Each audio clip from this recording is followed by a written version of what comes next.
Épiphanie. De mémoire un plan d'eau.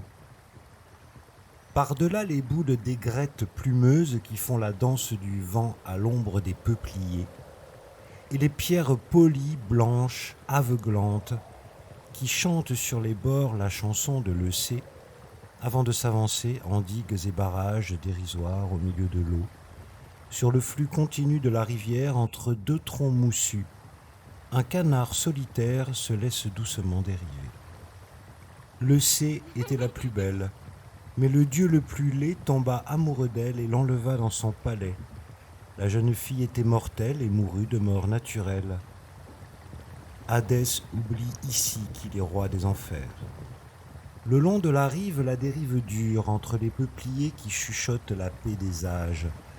Gris comme les pierres, ne se distinguant des pierres que par le vert foncé de son cou dressé, sa solitude minuscule et heureuse, son indifférence ironique, son sourire amphibie de canard goguenard qui a compris et se laisse ravir dans l'euphorie tragique des sages et des oiseaux, il dépasse le second tronc jusqu'à un certain point de scintillement, toujours le même point d'éclat, le même point d'eau, le même point fatal, peut-être le point d'où les canards ne reviennent pas.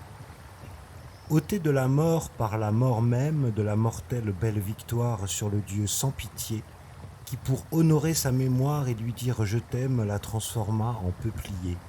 Hadès oublie ici qu'il est roi des enfers.